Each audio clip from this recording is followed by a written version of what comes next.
Welcome to the Calder Farmstead. Now the Ice Hogs back out to center in transition. Carlson with Quenneville 2-on-1. Right when Carlson comes, Quenneville scores! Here's a chance for Carrick. Fighting scores! Off the face-off! Up it's Eminger. Pulled back to Werenski. Has it. Shoots one. Bounces off a man. 5 seconds left. Werenski. Another jam on the shot. Turning and firing. They go! Scores! They score! Now they catch each other. They both go right over the top. Matching rights to one another. McDermott gets the helmet off of Cassie. And now, with 9 minutes gone in overtime, the Bears breaking out right side with Bear. Looks like cutting to the net. Bear will score! And here are your hosts, Cece and Sean. Hello and greetings from the Mile High city of Denver, Colorado. And Plymouth, Massachusetts. Hey, welcome to the Calder Farmstead podcast, episode number 63B. That is 63 Bravo for Thursday, November 25th, 2021. And of course, it is Thanksgiving for all of our viewers here in America, well, in the United States of America, rather. So we want to wish you guys a happy Thanksgiving if you're here in the United States. If you were hoping for a podcast asking whether commercial turkey farming is a profitable business idea, we're not going to be much help. This is an American Hockey League podcast. My name is CC Hockley, the AHL editor of Full Press Hockey. And I'm Sean O'Brien from Stats Track and the AHL's only league-wide analytics guy. And as always, we thank you for tuning in with us. So we're pulling out the mini episode, which we don't do very often. It's a special occasion kind of thing, because we're going to take a little bit of time off. We're not going to do our usual preview recap episodes, given the holiday and everything. So instead, we're going to run through every team in the league here really quickly and talk about what that team should be thankful for, because that is a pretty time-honored Thanksgiving tradition. So let's kick it off. Going east to west as we always do. We'll start with the Springfield Thunderbirds. They are absolutely thankful for the Scott Perunovich Pain Tour. I doubt they start selling tickets again to the Pain Tour, but let's be serious. Scott Perunovich was the MVP, and Springfield fans are going to remember seeing him when he's a stud in the NHL, as early as maybe next season. But that's going to be a player that they remember watching him just ball out game after game. So that is what Springfield is thankful for. CC, what about Hartford? Well, let's continue on in points percentage order, because as the old adage goes, if you're in playoff position by the time Thanksgiving rolls around, whether it be the NHL or the AHL or even hell, the ECHL, you're probably more than likely going to make the postseason. Springfield's first in the Atlantic. Like you said, let's go to Hartford. Exorcisms. Now, I don't know what shaman the Wolfpack have secretly hired or anything, but they look to have shook the curse of the whale. And if you don't know what we're talking about when we say that, just go back and see when they actually rebranded to the Connecticut Whale, and you might be able to understand a little bit more why it's a curse after that rebranding. It was a mid-season rebranding, so that'll tell you something. Anyway, I know it's early in the season, but hell, I mean, Hartford's second in the division. They look pretty good right now. So for the Hershey Bears, they are thankful for Jason Serbus, Brian Rydell, and Dan Stuck and their respective staffs. If you don't know who that is, those are the head trainers for the Capitals and Bears, respectively, plus Beaker, who's the Bears manager of wellness and team affairs. Them doing whatever they can to get their respective team healthy as best they can is pretty much what's keeping the Bears from the brink of disaster here. So them, getting guys healthy on the Capitals, that allows them to send guys back to the Bears. Bears guys like Brian Pino and Cody Franson getting healthier. That's, everyone on the training staff in the Washington organization. That is who Bears fans and Hershey Bears are thankful for. Next up, we've got the Wilkes-Barre Scranton Penguins, and they are thankful for the general area of Scandinavia, particularly the countries of Sweden and Finland, with guys like Puustinen, Björkqvist, Hollander, Riikola, Lindberg, Alamari. All of those guys are from either Finland or Sweden, and that's most of the core of your team. So, yes, they are very thankful to get an influx of Scandinavian players for the 2021-22 season. I learned something last year about Scandinavia too. Like we always think of Sweden and Finland as being these hockey giants, but never Norway. And that's because Norway is like almost entirely mountains. But if you look at like the skiing and cross country skiing, like events at the Olympics, it's like Norway just running away with stuff every year because that's their entire country. It's just mountain. Imagine that. Providence, the Bruins are thankful for facing more than 2 opponents in the AHL this year. They have to actually play other teams besides just Bridgeport and Hartford, which I'm sure is nice for them because it was kind of challenging for us last year to keep, like, well, Providence is at Bridgeport and Hartford again. What do we talk about this time? it was so I think they're thankful for that too, because I'm sure that was just boring. Also, they could be thankful for having Trey Grosnick available again, but dumping John Gillies. Yeah. No longer having the Groundhog's Day division problems. That is what Providence is thankful for. CC, tell me about Charlotte. Yeah, the Charlotte Checkers back after a season off, as we've said ad nauseum here on the Calder Farmstead podcast. Charlotte is thankful for tribal negotiation failures. And that is a very specific thing to be thankful for, because if negotiations with the Native American tribe that owns the land in downtown Palm Springs, where the Oakview Group planned on putting the Kraken's AHL affiliate, if those plans had worked out, now the Coachella Valley Firebirds, they might have been the Palm Springs Firebirds, but if that didn't work out, you wouldn't have Alexander True. It's true. It's damn true. It's damn true for Alexander True. No Cole Lind, no Max McCormick, no Connor Carrick, no Joey DeCord.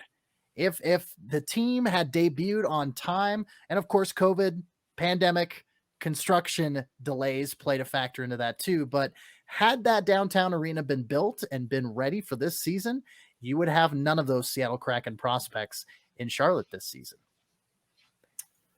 The Bridgeport Sound Tigers are thankful that they are, not an island, but also they're thankful for development. Durando, Salo, Holmstrom, all making steps forward, big leaps forward from where they were last year and putting up points on the board in impressive fashion. They've struggled this year on defense, but at least they have, a lot of good steps forward that gives them prospects that are fun to watch. Otherwise, I'm pretty sure a lot of the Sound Tigers fans last year were not too thrilled with how that team did, but at least now they have some, guys taking steps forward, big moves and developments. It's always a good thing for an AHL team. That is what they are thankful for. They're thankful for that development. Last but not least, last and least in the Atlantic Division currently, the Lehigh Valley Phantoms. And I was going to say Morgan Frost, but he just got called up, and there is a very non-zero chance that he does not come back to the Phantoms this year. So instead of that, let's go with shorthanded goals. In spite of their last place finish so far, well, not finish, but last place position, they are tied for the league lead with 5 shorties this season. Now this team, the team has struggled to score, big surprise there, but even more, they're even more in hot water. They're screwed without Max Willman, Jackson Cates, and the company able to provide a scoring threat when shorthanded. Zayd Wisdom, we hardly knew ye in Lehigh Valley, at least healthy. Where the hell are you? Yeah, whatever. I think it's shoulder surgery, I want to say, for Zayd Wisdom. Tyson Forrester also about to, I think, go under shoulder surgery. I think I saw that he's going to be out for 5 months. Oof. Zayd Wisdom, ouch. Please come home. Zayd Wisdom, please come home. Sean, 1 division down, 3 to go. Let us start with the North Division. Take it away. Well, the Utica Comets are absolutely thankful for Twitter. I'm just kidding. They're thankful for Robert Esch. And while there are a lot of places you could go with this, I'm going Robert Esch. He absolutely secured the bag when Vancouver decided to bring their affiliation closer to home. I mean, without that, there's no Kevin Dineen, there's no win streak, there's no Naughty, no Comets. If Robert Esch doesn't make, some behind the scenes moves there to secure a future for the AHL in Utica, pretty much on the fly, then none of this happens. So the Utica Comets are thankful for Robert Esch above all else. They're also thankful for an AHL record-breaking beginning to the season, 13-0-0. best start in AHL history. So good for them. Good for Robert Esch. Good for Twitter. Good for memes for us. And Utica retweeting our stuff. We appreciate that. Thank you, Comments Social.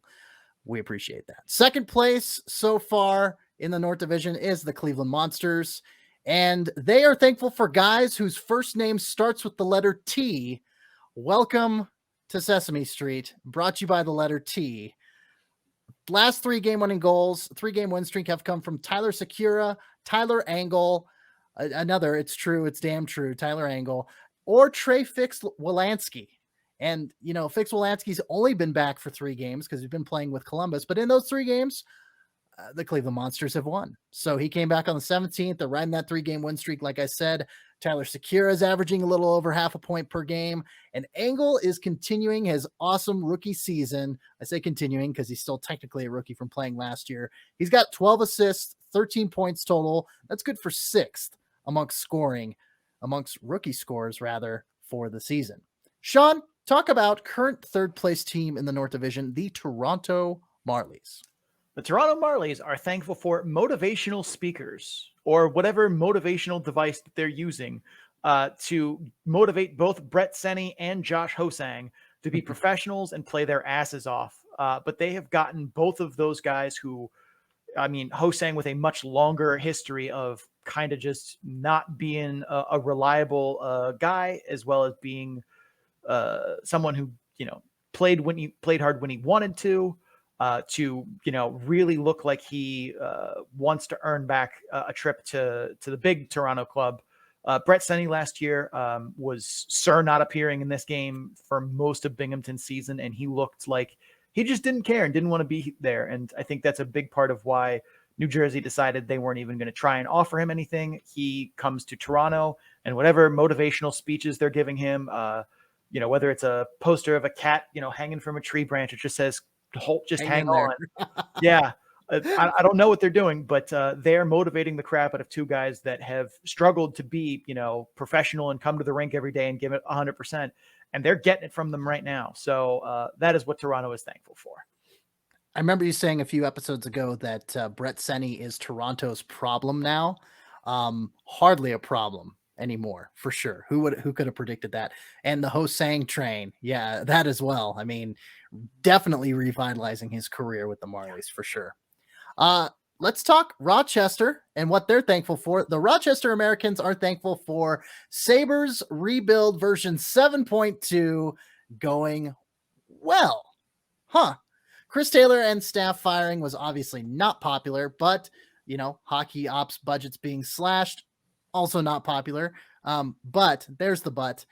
Quinn, Peterka, Krebs, Appert, and etc. I mean, the Amherst are having a great season, and the acquisition of Peyton Krebs from the Vegas Golden Knights, Henderson Silver Knights, that's just another feather in their cap. So kudos to them for cleaning house and doing well.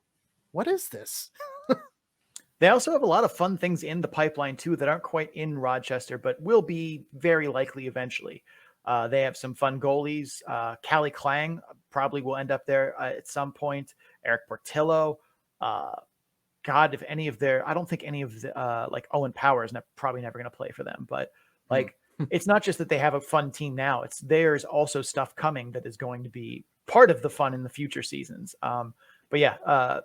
Given how much gloom and doom there was even like a year and a half ago around Rochester, the fact that it seems to have taken a pretty nice upswing and things are going smooth, that Sabres rebuild is what is responsible for that. And even I'm surprised it's going that well. But let's go over to the other side of the border there and talk about the Laval Rockets. They are thankful for one divine providence of French Canadian hockey. Quebec now has the only affiliation tree all in one state and or Canadian province. Unfortunately, Brampton folded, and so Ontario doesn't really count anymore. But seriously, having an ECHL affiliate nearby your AHL affiliate, nearby your NHL affiliate, gives you a pipeline that you can, pull up guys from in a pinch. You don't have to play defenseman at forward, or at least probably not as often. And you have that development all within, 100 square miles or whatever that is in kilometers. 24 or whatever. I don't know. You were told there would be no math. I was told there would be no math, but that's a huge thing to help a franchise in Montreal that has historically struggled developing players and first round talent into NHLers. That should help them a lot to have everyone so close by now. Yeah, and Manitoba thanks Trois-Rivières and the Lions as well, because now they don't have an official ECHL affiliate, but they can still send people a la goaltender Philippe Desrosiers to Trois-Rivières in a pinch and if needed. So next up, let's talk Syracuse Crunch. I'm thankful I have such an invasive cat. If you're watching the video, cat just tried to climb up on my shoulder.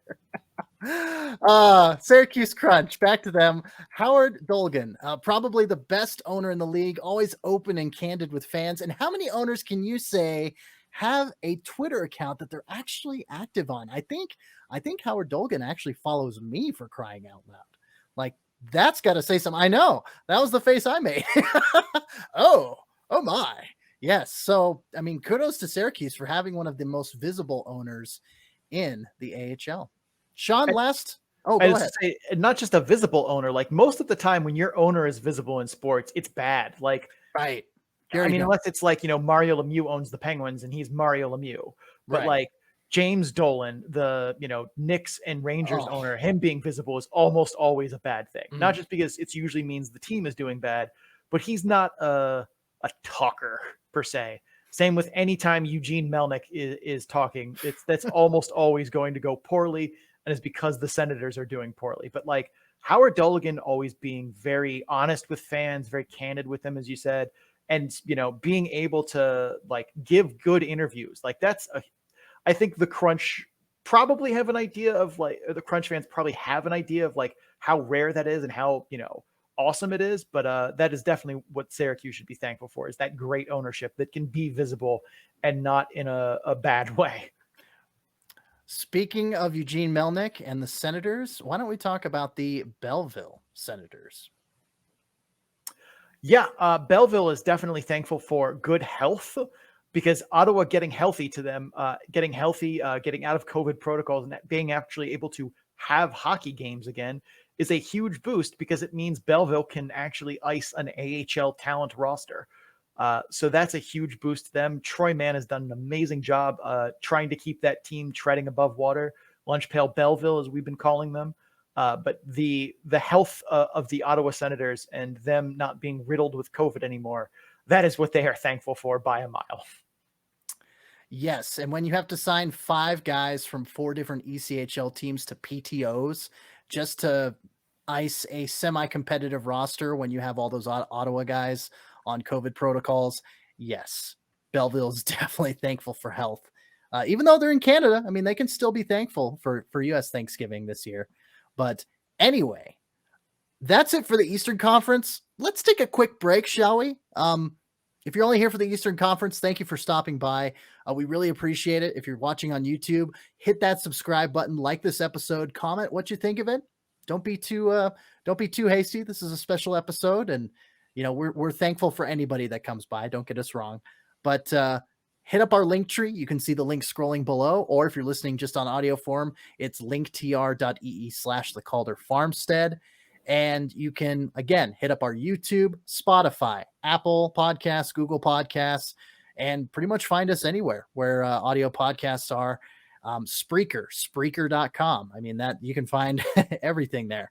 So hit up one of those sites, follow us, subscribe, give us a like, show your support, Reddit. Yeah. Anyway, we'll head to the Western Conference after we have some advertisements. Stay tuned. All right, we are back from the other side of the break, and we're going to tackle the Western Conference and what the Western Conference teams have to be thankful for this American Thanksgiving. Let's start with the Central Division, and I'm going to tackle the Central Division leading Iowa Wild, and they are thankful for Chuck Fletcher and Paul Fenton. And I know that's a weird one, as I don't think a lot of Minnesota Wild fans would be thankful for Chuck Fletcher, but for Iowa, those two drafted Matt Boldy, Adam Beckman, Connor Dewar, Mason Shaw, and they signed Kyle Rao. And those names are a big part of Iowa's success this season. And they're in Iowa because of Fletcher and Fenton. So yeah, and they have usurped the Chicago Wolves as currently the top of the division in the Central. So good segue for the current second place team in the Central Division for the Chicago Wolves. Shawnee. I mean, the Chicago Wolves have to be thankful for being back in Allstate Arena. Their practice facility is fine. I'd give it a solid B from seeing them around the league, but very much not one that is friendly to AHL TV. Not friendly at all to try and watch, games there. No, at all. So, I mean, obviously they're happy to be able to have fans back in the building. Everyone is, for the teams that are getting fans back in the building, but that's a completely different thing. But Chicago is definitely thankful to be, back in their home arena. They don't have the netting interfering because they have to do video feeds. Like when they're doing video work, they use that same camera. So it's their video coaches and video staff very thankful to be back in Allstate Arena. Obviously the fans are too. So that is what Chicago is thankful for. Tell me about Meese Night, CC. Every night's Meese Night in Manitoba. The Manitoba Moose are thankful for home cooking. Last season, they had a 17-game homestand. Gotta love that pandemic scheduling. But their schedules are just a giant, just giant blocks of road trips and homestands this year. Currently, they're in the middle of a 5-game homestand. They have a 6-game and 9-game homestand coming up in 2022 as part of their schedule. So being at home, sweet home at the MTS Center, definitely something to be thankful for Manitoba. Sean, why don't you talk about what Grand Rapids and the Griffins are thankful for this season? The Grand Rapids Griffins are thankful for Ryan Murphy. He is one of the few blue liners on that team right now that is actually moving the puck at an effective pace. They have good forwards. They've been getting good goaltending. Defense in zone, mostly okay-ish. But the problem they've been having is that they've only had Ryan Murphy moving the puck for them. And if it wasn't for him, who would they be in some problems here of getting the puck going from the blue line? Their power play is still a sight to behold in the fact that it has exactly one power play goal in the month of November. Not great, Bob. But Ryan Murphy is at least making that power play unit still do dangerous things. He is clearly their best blue liner. They are thankful for him because without them, they would be in some trouble. Yes. They're also probably thankful for Cal Pickard, who tends to be the go-to goaltender, even with Caden Fulcher up from Toledo and sending Broadstrom back down to Toledo after a horrendous start to the season. Probably thankful for picks and net as well. The fact that they're riding him Mikhail Burden style there in Grand Rapids. Anyway, let's talk about the Texas Stars next. I'm surprised to say this because of the turnover in net that they've had since last season, but the Stars are thankful for goalie depth. And this allows Jake Ottinger to be in Texas. I mean, he's carried this team, and it's a good thing that they have the Dallas Stars, I should say, has such a deep goalie chart to where the Otter, as it were, can play in Texas. And yes, others on the team have done well, but Texas isn't breaking even at 500, points percentage without his contributions. So yeah, Ottinger, definitely something to be thankful for there in Cedar Park. Sean, I'm surprised this isn't the last team in the Central currently, but after sweeping Chicago, as we all predicted last weekend, everyone saw that one coming. Rockford, 6th out of 7th team. There are 6 out of 8 teams in the Central Division now. Boy, yeah, 6 out of 8 teams in the Central. What is Rockford thankful for, Shawnee? Shooting luck. In case you guys don't follow me on Twitter, if you're listening, the graph I posted yesterday pointed out something that I will win you a bar bet if you ask someone about this. The top 4 teams in team shooting percentage across all strengths in the AHL is number 1, Utica, duh. Number 2, Ontario, duh. Number 3, Rochester, mostly duh.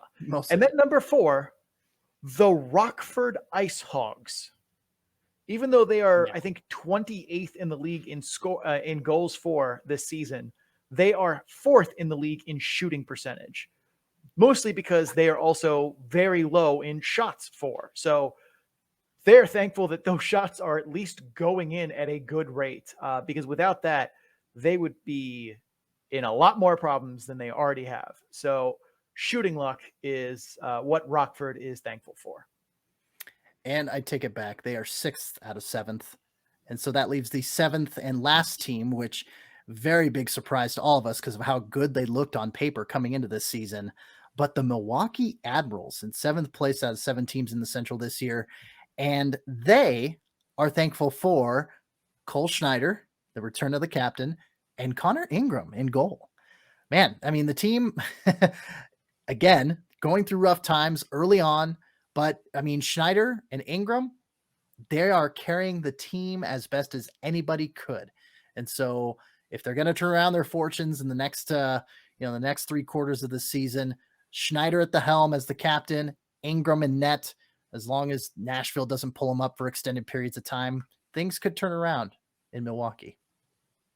Yeah, if Cole Schneider and Connor Ingram carry this team any further, they're going to end up with a scoliosis diagnosis. Ooh, yeah, got to go see the Cairo if they're going to carry this team as much as they have. All right, let's kick it over to the Pacific Division, West Coast, Best Coast. Let's start off with Stockton. The Stockton Heat are thankful for having the team back in Stockton. I know the panic meter went to DEFCON 1 when Calgary yanked the team without warning last season. I know attendance is not great, but for the diehard Heat fans out there, you have a team to cheer for and a damn fun one. They have been a lot of fun to watch. So having the team back in Stockton is what the Stockton Heat are thankful for and their fans are thankful for. All right, absolutely. Let's talk about the Godzilla to the Heat's King Kong. What is the Ontario Reign thankful for? They got to be thankful for their bench boss, Coach Robo. We talk about the Black and Silver Bandits and the progress that they've made and how good they are. They're not having a sophomore slump. They're having a sophomore awakening there in Ontario for the rookies that they had on their squad last season. I think probably a few of them still count as rookies, I'm guessing, because of the number of games that they've played. I mean, screwy rookie qualifications, the AHL. Gotta love them. Sean does. You don't. Sarcasm. Actually, not required. You actually don't have to love them. Yep. But hey, the maestro behind the scenes doesn't get enough prompts for how good Wroblewski is there as the head coach in Ontario. 2nd place currently in the Pacific. Sean, it's really Stockton and Ontario and then everybody else. They're in the Pacific Division so far. Don't look now, but San Diego's sneaking up that ladder. Oh, yeah. That's who we predicted to be up there with Ontario as well. They're scratching and clawing their way up. But the Henderson Silver Knights currently sitting in 3rd in the division. They are thankful for routine physicals. Hey, because we could be having a very different conversation right now around this team if it weren't for a routine blood test as part of a routine season opening physical that probably is going to end up saving Manny Vivros' life. It's crazy to think that, that's the way things worked out for them. But yeah, routine physicals. If you, have some time over the holiday season, maybe a day off or 2 where you're not traveling or seeing family, maybe see if you can't squeeze in some routine blood work or a annual physical. It's a smart idea. Probably saved Manny Vivros' life. You should think about that at the very minimum. Agreed. That's a very sobering thought that, the preseason checks, the beginning of the season checks for not just the skaters, obviously, but the staff as well. Yeah, that's crazy. Bakersfield is up next. Let's talk Condors. Father Time. They are thankful for Father Time not nabbing Adam Cracknell or Brad Malone. And knock on wood, but the elder statesmen of the Condors are still getting it done and keeping the team afloat while the Utes are getting it figured out there in Bakersfield.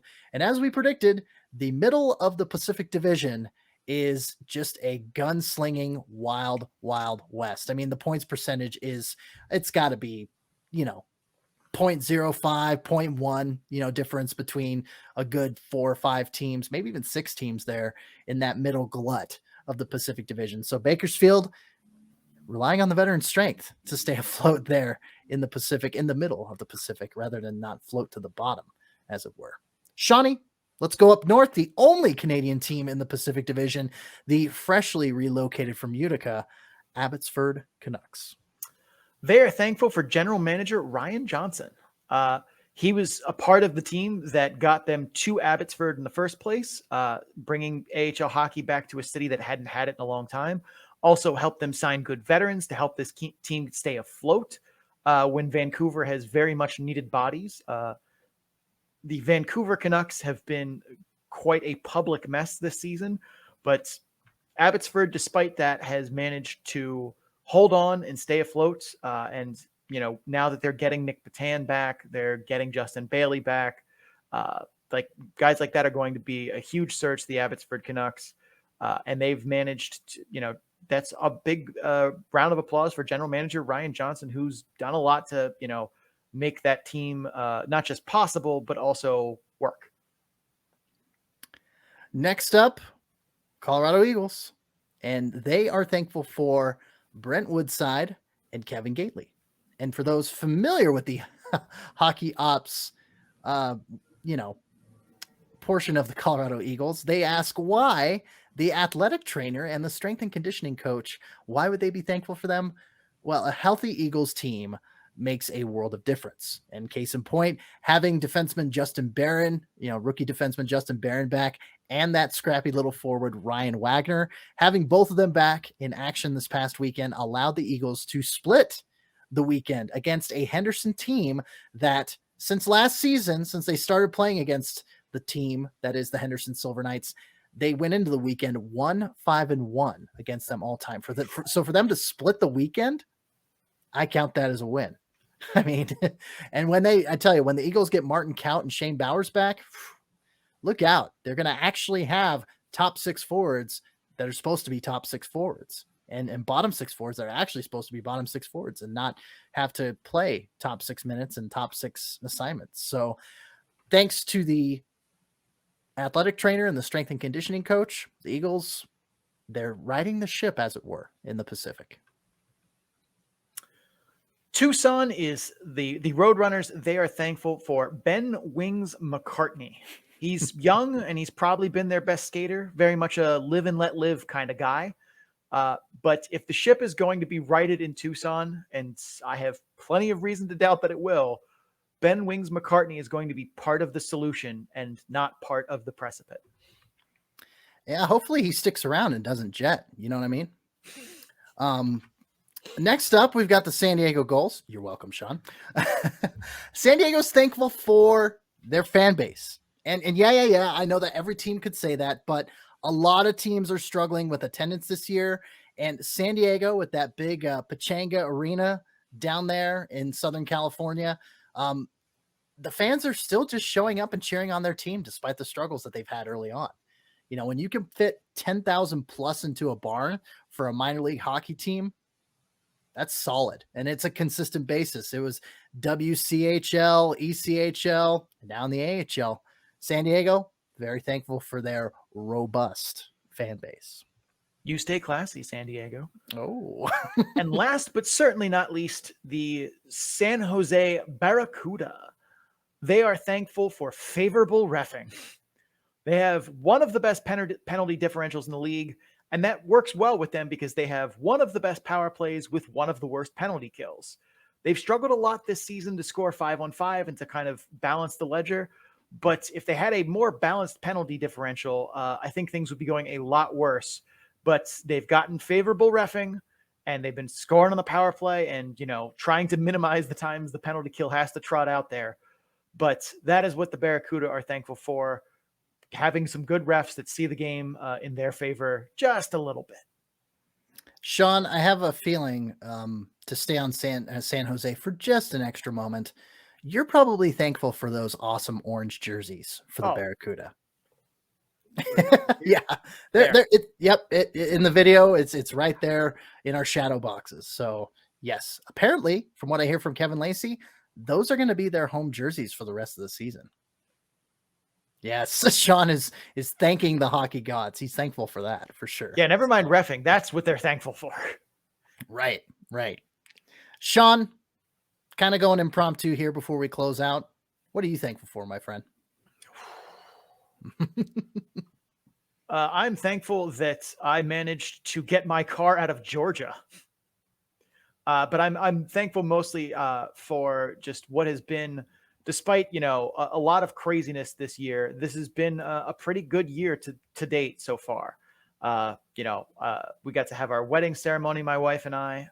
We have had a stressful but good jobs that have helped us kind of take steps forward in life. So I'm thankful for all of that. Cece, impromptu, what are you thankful for?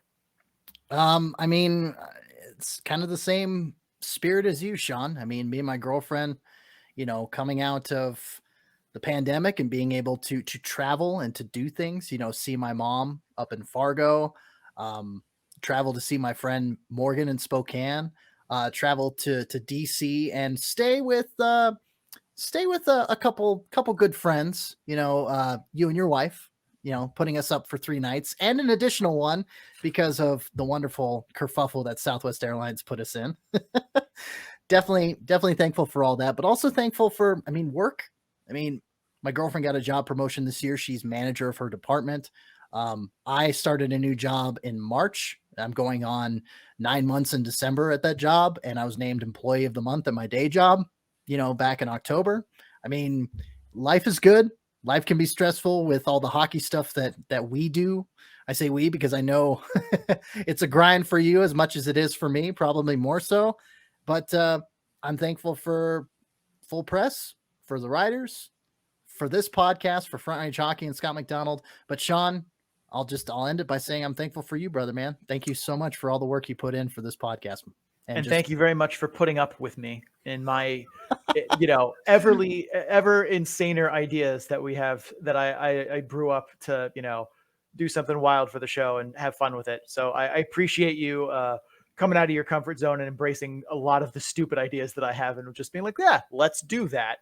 I don't think they're stupid. I think you're being a little too self-deprecating there, but I do think that we balance each other out pretty well. And I'm thankful for that chemistry for sure. So that all said, let's wrap it up. That'll do it for this mini episode number 63B of the Calder Farmstead. Thank you for watching and or listening. The Calder Farmstead is part of the Full Press Radio Network. You can listen to this and a number of other great hockey, sports, and pro wrestling programs at www.fullpresscoverage.com. You can just click the podcast drop-down menu in the top right portion of the website. Click on it. Brrr, big old list. And then you can enjoy. And thanks for enjoying this one once again. If you guys are enjoying the Calder Farmstead, please make sure you subscribe so you get episodes in a timely fashion. Also, if you're listening on Apple Podcasts or on Audible on Amazon, because we're there too somehow, you are able to rate and review the podcast. Please do so. We'd appreciate 5 stars and a good review, but be honest. Or if you're watching us on YouTube, like the video, comment what you thought of the episode. Doing all of that helps others find the show, and your reviews help us improve it. You can also follow the show on social media at Calder Farmstead on Twitter, at the Calder Farmstead on Instagram and Facebook. Links to all of that and more can be found in our Linktree page, which is scrolling down below here. But for you on the audio version, it is linktr.ee/the Calder Farmstead. A big thanks to Adrian Drake, who made our theme music. You can find him on social media at AD_dysfunction. That's DYSFUNCTION. So he can make music for you too. Cece, where can people find you? My name's CC Hockley. You can find me representing Full Press Hockey on Twitter at FPC_AHL and at my personal Twitter account at CC Hawk. That's SEESEEHAWK. Majority of my tweets are about hockey, but hell, I tweeted out about Steely Dan today. I said, hey, what's your favorite Steely Dan album and why is it Asia? We will accept other answers like Can't Buy a Thrill and Gaucho and maybe Pretzel Logic. If it keeps me interested, my hope is that it's not going to be bullshit for you. You can check out my writing on the Full Press Coverage Network at www.fullpresshockey.com. My latest article was chronicling the game recap, my first in-person game of the season to cover for Full Press Hockey. 44 saves on 46 shots. Logan Thompson showing out for the Henderson Silver Knights against the Colorado Eagles. 3-2 victory on Friday there for Henderson. So, Sean, enough about me. Where can the people find you? I'm Sean O'Brien, and you can find me on Twitter at Sean O'Brien81. That's SeanObrien 81. I'm also on Instagram at Sean O'Brien _81. Not often is utilized my Instagram compared to Twitter, but very different content. I'd say there's pretty much no hockey content on my Instagram. It's mostly just dog pictures and what's going on around me. Whereas Twitter's probably 80-ish% hockey with a couple of random, pop culture takes in between. You can find my stats work at Tableau at bit.ly/data-dump-and-chase. All lowercase, all one word. Cece, take us home. That'll do it for a very special Thanksgiving mini episode number 63B, 63 Bravo, once again, for the Calder Farmstead podcast. And for Sean O'Brien, I'm Cece Hockley. Y'all have a great American Thanksgiving if you're celebrating here in the States. And as always, keep your stick on the ice.